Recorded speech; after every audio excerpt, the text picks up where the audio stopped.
Always welcome साथियों। Digital class हमेशा आपके साथ। इंजीनियरों, अपनी प्रोडक्शन इंजीनियरिंग की सीरीज चल रही है। जो भी कंटेंट अब तक आपने पढ़ा है और आगे इस वीडियो में पढ़ने वाले हैं, सारा कंटेंट आपको पीडीएफ फॉर्मेट में अवेलेबल है। जिस तरह से मैकेनिकल इंजीनियरिंग जनरल नॉलेज की कंप्लीट सीरीज अवेलेबल है।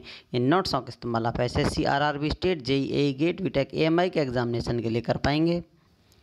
इससे पिछली वीडियो में साथियों हमने जाना था फंडामेंटल डेविएशन के बारे में और साथ ही चर्चा की थी टॉलरेंस के बारे में। जाना था टॉलरेंस क्या होती है, किस प्रकार इसे एक्सप्रेस किया जाता है। अभी टॉलरेंस के बारे में और जानते हैं साथियों। टॉलरेंस किस किस प्रकार दी जा सकती है और टॉलरेंस को किस नाम से भी आप एक्सप्रेस कर सकते हैं या समझ सकते हैं टॉलरेंस किधर डायरेक्शन में दी जा रही है।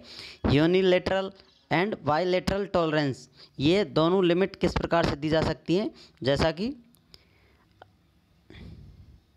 यहाँ आप इस डायग्राम में देख सकते हैं, बेस लाइन है, ये जीरो लाइन है। आप कह सकते हैं बेसिक साइज़ है जितना आपको फाई दे रखा है, डायमीटर दे रखा है। अब टॉलरेंस क्या होती है, हॉल की बात की जाती है साथियों। इस यहाँ एक फर्स्ट हॉल दे रखा है तो टॉलरेंस क्या होती है, लिमिट होती है साथियों। इतना टॉलरेंस दे रखा है कि आप इसे एक्सेप्ट कर सकते हैं। इतने लिमिट तक के हॉल बना देंगे तो आपके हॉल एक्सेप्टेड होंगे, या सहन सीमा है उसकी टॉलरेंस है, इतना अलाउएबल आप क्रिएट कर सकते हैं हॉल। दूसरा, आप हॉल क्रिएट कर सकते हैं साथियों इस रेंज से यहाँ तक, बिल्कुल बेस ये जीरो लाइन से ऊपर तक, जीरो लाइन से कहाँ तक कर सकते हैं, और जीरो लाइन से नीचे की तरफ भी कर सकते हैं, और जीरो लाइन से बिल्कुल नीचे भी कर सकते हैं। तो ये आपकी टॉलरेंस होती है, कहाँ से कहाँ तक आपको रेंज में एक्सेप्टेबल या अलाउएबल टॉलरेंस दे रखा है कि आप किसी शाफ्ट को, किसी हॉल को, ऊपर हॉल बनते हैं, नीचे शाफ्ट बनते हैं, उल्टा सीधा हो जाता है। ये हम टॉलरेंस में या इंटर फिट में जानेंगे आगे आने वाली स्लाइड में। अभी आप यहाँ सिंपल समझ लें, यदि बात की जा रही है साथियों जीरो लाइन से एक तरफ ऊपर की तरफ, दोनों हॉल की साइज़ की रेंज दे रखी है साथियों।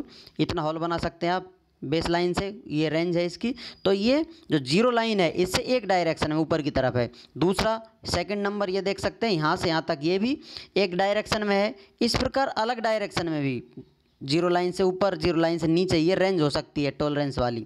तो ये टॉलरेंस अलग अलग नाम से जानी जाती हैं। अब नीचे एक टॉलरेंस इस प्रकार से हो सकती है, ये आपको लिमिट दे रखी है। इस साइज से ऊपर से आप डेविएशन देखना चाहें तो इस प्रकार की रेंज में आप हॉल या शाफ्ट बना सकते हैं। लेकिन ये यदि जीरो लाइन से एक डायरेक्शन में हो, अप डायरेक्शन में हो या लो डायरेक्शन में हो, तो वही यूनिलेटरल टॉलरेंस के नाम से जाना जाता है। यदि ये रेंज जीरो लाइन से ऊपर भी हो, नीचे भी हो, इस प्रकार से एक डायरेक्शन ये है, एक दूसरी ऊपर की तरफ आपको नज़र आ रही है, या ऊपर नीचे की रेंज में आपको दे रखा है, जीरो लाइन से रेंज दे रखी है, तो ये बायलेटरल टॉलरेंस लिमिट या बायलेटरल टॉलरेंस के नाम से इसे जाना जाता है। अब इसे आप ऐड कर लीजिए नोट्स में। Bilateral on the both sides of zero line, zero line के दोनों तरफ यदि आपको लिमिट देखने को मिल रही थी, बायलेटरल टॉलरेंस के नाम से जानी जाएगी या बायलेटरल टॉलरेंस लिमिट होगी। अब इसमें साथियों ये लोअर लिमिट है, ये अपर लिमिट है। अब रेंज आपको दे रखी है, 5 दे रखा है साथियों, उसमें 5 दे रखा है, मान लीजिए 50 mm दे रखा है। तो अब इसमें क्या है, ऊपर की तरफ आप जाएंगे प्लस, नीचे की तरफ जाएंगे माइनस। यदि यहाँ माइनस दे दिया जाए, upper limit lower limit positive दे दी जाए, तो इस प्रकार एरर दिए जाएंगे, वो आपको कैंसिल आउट करने होंगे कि इसका आंसर ये नहीं हो सकता। आपको सिंपल बेसिक बातें पता होना चाहिए। यदि कुछ उल्टा सीधा देखने को मिले, जैसा होना चाहिए यदि वैसा नहीं मिल रहा है, तो आप समझ सकते हैं एरर है। क्वेश्चन का आंसर आप उसे गलत, इनकरेक्ट सेलेक्ट करके ही सही अपना क्वेश्चन कर सकते हैं। तो इसका मतलब एरर एक्सेप्टेबल नहीं होती हैं। तो जिस मैनर में चीज़ें लिखी होनी चाहिए उसी प्रकार से होनी चाहिए।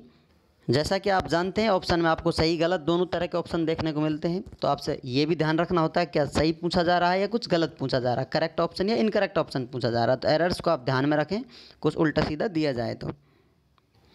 अब साथियों आगे जानेंगे टाइप्स ऑफ फिट्स के बारे में। अब आपको सारी चीज़ें पता चल जाएगा किस प्रकार से फिट होती हैं और किस प्रकार से जो डेविएशन दिए जाते हैं, लिमिट दी जाती हैं, अलग अलग डायरेक्शन में दे दी जाती हैं। क्यों दे दी जाती हैं, बहुत सारे कारण हैं। सभी आपके सवालों का जवाब इस स्लाइड में शायद आपको मिल जाए, नहीं तो आप पूछ सकते हैं कॉन्टैक्ट कर या सीरीज़ देखते रहेंगे तो बहुत ज़्यादा चांस हैं कि आपके सारे डाउट क्लियर हो जाएँ। टाइप ऑफ फिट्स में क्लियरेंस फिट होता है, ट्रांजिशन फिट होता है, इंटरफेरेंस फिट होता है, और क्लियरेंस फिट किस प्रकार का होगा, फिर फिट के बारे में अपन डिटेल में जानेंगे कौन सा फिट किस प्रकार से होता है।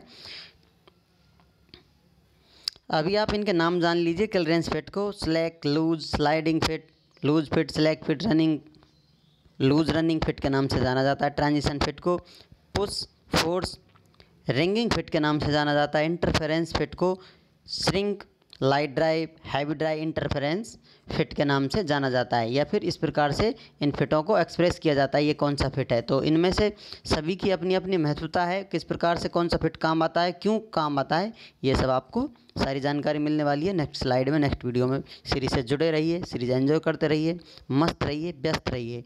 वीडियो को अंत तक देखने के लिए, चैनल को सपोर्ट करने के लिए आपका दिल की गहराइयों से बहुत बहुत धन्यवाद। मिलते हैं नेक्स्ट वीडियो में। जय हिंद, वंदे मातरम।